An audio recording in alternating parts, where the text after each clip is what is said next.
Kalau kita lihat berita sekarang, kebijakan pemerintah bisa berubah, aturan baru terus muncul, dan kadang bikin kita mikir, ini negara sebenarnya punya sistem Oh atau cuman my ikut situasi god. sih? Karena faktanya negara itu nggak jalan sendiri. Semua sudah diatur, mulai dari siapa yang berkuasa, sampai bagaimana kekuasaan itu dibatasi. Dan semua itu dibahas dalam satu cabang ilmu, yaitu hukum tata negara. Perkenalkan, nama aku Sofa Aulia Rahma, NIM 2210221220118. Di video kali ini, aku akan bahas tentang hukum tata negara. Mulai dari ruang lingkupnya, sumber hukumnya, lembaga-lembaga negara, sistem demokrasi kita, sampai cara pemerintah daerah kerja. Ini bakal bermanfaat banget, terutama buat kalian yang kepo bagaimana sebenarnya negara ini bekerja.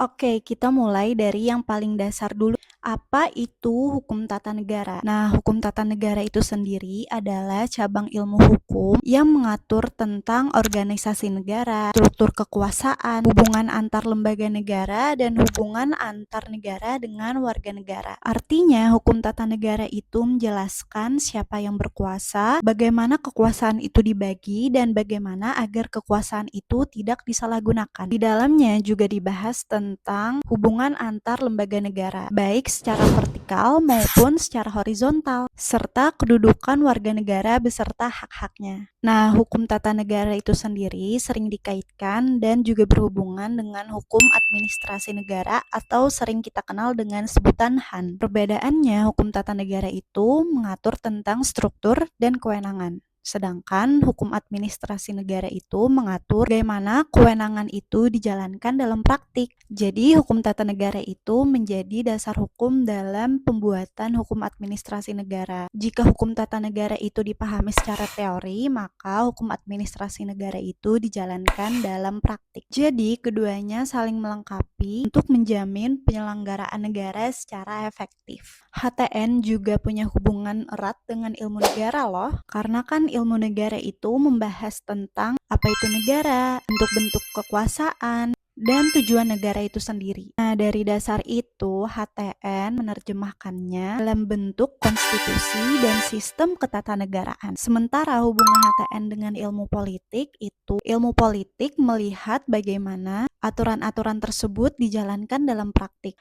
termasuk bagaimana kekuasaan itu diperoleh, digunakan, dan dipengaruhi oleh berbagai kepentingan. Makanya dalam praktik seringkali hukum dan politik Sering saling mempengaruhi. Nah, sekarang dari mana hukum tata negara itu berasal? Pertama, kita cari tahu dulu nih, apa itu sumber hukum. Jadi, sumber hukum itu adalah segala sesuatu yang menjadi asal atau tempat ditemukannya hukum. Sumber hukum sendiri itu terbagi menjadi dua. Yang pertama, sumber hukum material, yaitu faktor yang mempengaruhi isi hukum. Dan yang kedua, sumber hukum formil, yaitu bentuk resmi hukum, seperti undang-undang. Nah, sumber hukum material di Indonesia itu adalah Pancasila yang menjadi nilai dasar dari aturan hukum. Sedangkan sumber hukum formil itu seperti peraturan perundang-undangan. Nah, terus ada yang paling penting nih, yaitu hierarki peraturan perundang-undangan berdasarkan Pasal 7 Undang-Undang Nomor 12 Tahun 2011. Hayo, siapa yang masih ingat dengan piramida hierarki peraturan perundang-undangan? Yang pertama itu ada Undang-Undang Dasar tahun 1945. Lalu ada TAP MPR, ada Undang-Undang atau Peraturan Pemerintah Pengganti Undang-Undang atau Perpu. Lalu ada Peraturan Pemerintah atau PP, Peraturan Presiden atau Perpres, Peraturan Daerah atau Perda Provinsi, dan yang terakhir Peraturan Daerah, Kabupaten atau Kota.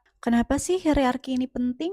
Karena aturan yang lebih rendah itu tidak boleh bertentangan dengan aturan yang lebih tinggi. Oke, masuk ke bagian yang seru nih. Aku akan bahas tentang lembaga-lembaga negara atau siapa aja sih yang main dalam sistem ketatanegaraan kita.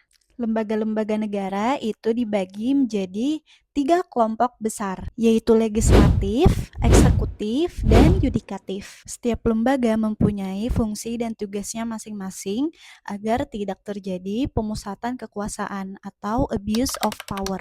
Ini juga disebut dengan prinsip checks and balances. Nah, yang pertama itu ada lembaga legislatif seperti MPR, DPR, dan DPD yang berfungsi untuk membentuk undang-undang, menyusun anggaran, dan mengawasi jalannya pemerintahan. Lalu yang kedua ada lembaga eksekutif yang terdiri dari presiden dan wakil presiden, dan juga ada jajarannya yaitu para menteri yang bertugas untuk menjalankan pemerintahan dan memiliki wewenang untuk melaksanakan undang-undang dan membuat kebijakan negara. Nah, jadi kalau ada kebijakan-kebijakan aneh, tahu kan dari siapa? Sementara itu ada juga lembaga yudikatif, yaitu MA, MK, dan KY yang berfungsi untuk menegakkan hukum dan keadilan dan memiliki wewenang untuk mengadili perkara dan menguji peraturan perundang-undangan. Nah, selain 3 lembaga negara yang aku sebutin tadi, ada juga lembaga negara yang independen, bukan di bawah dari 3 cabang kekuasaan tadi. Contoh lembaganya seperti apa? Seperti KPK, KPU, Komnas HAM, OJK, dan Bank Indonesia. Lembaga ini dibentuk untuk menjalankan fungsi tertentu secara netral dan bebas dari intervensi politik.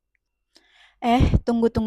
Bicara soal kewenangan lembaga negara, ada kasus yang bikin heboh seluruh Indonesia di What? tahun 2023, yaitu putusan MK nomor 90, yang dimana MK memutuskan bahwa seseorang yang pernah menjabat atau sedang menjabat sebagai kepala daerah boleh mencalonkan diri sebagai presiden atau wakil presiden meskipun belum genap 40 tahun. Kenapa ini heboh? Karena sebelumnya peraturannya untuk menjadi calon presiden atau calon wakil presiden itu harus berumur 40 tahun minimal. Karena itu, maka peraturan tersebut menuai banyak kontroversi. Karena ketua MK pada saat itu merupakan paman dari salah satu calon yang diuntungkan oleh peraturan tersebut. Walaupun sudah dijatuhi sanksi, tapi putusannya tetap berlaku final dan mengikat. Jadi kita bisa apa? Ya ndak tahu kok, tanya saya.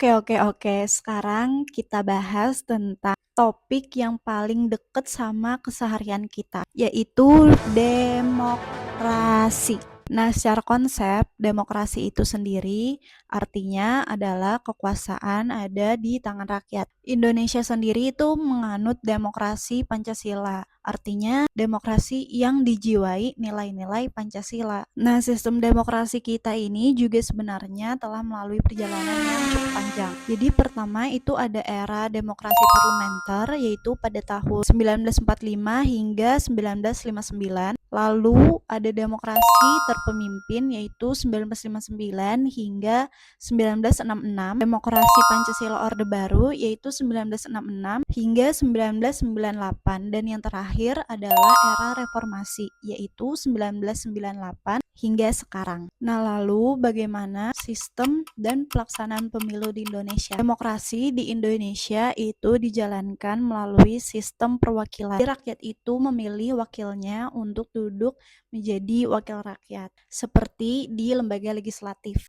Nah, pemilu ini juga menjadi sasaran utama pelaksanaan demokrasi. Melalui pemilu, rakyat memilih presiden, DPR, dan kepala daerah. Nah, ayo kita ke bahasan selanjutnya. Gimana sih Indonesia dengan negara yang sebesar ini dan terkenal dengan negara yang beribu-ribu pulau bisa diurus? Jawabannya adalah karena ada asas pemerintahan daerah. Kita akan bahas 3 asas pemerintahan daerah. Yang pertama itu ada asas desentralisasi, yaitu penyerahan dari pemerintah pusat ke daerah otonom. Contohnya, Kalimantan Barat bisa bikin perda sendiri tentang pajak daerah atau tata ruang. Yang kedua, asas dekonsentrasi, yaitu pelimpahan wewenang dari pemerintah pusat ke pemerintah pusat yang ada di daerah. Jadi, wewenangnya itu tidak diberikan kepada pemerintah daerah otonom, melainkan ke perwakilan pemerintah pusat yang ada di daerah. Jadi pusat tetap pegang kendali, cuman pelaksanaannya itu dibantu di daerah.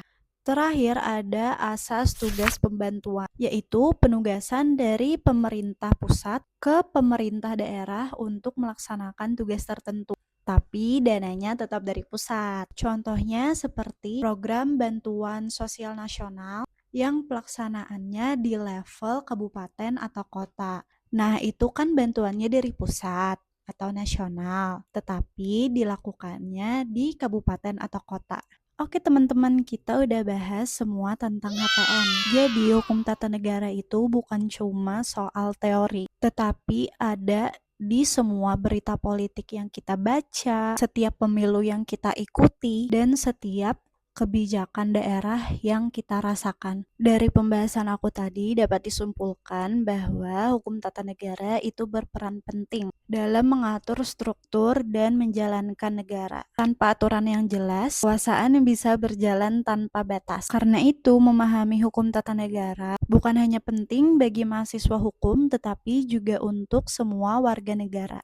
Dan hukum tata negara itu terus relevan seiring berkembangnya zaman. Nah, ini akhir dari video aku kali ini. Aku mohon maaf jika ada salah kata atau ada yang kurang dari pembahasan video aku kali ini. Semoga video ini bermanfaat untuk kalian semua. Terima kasih, bye-bye.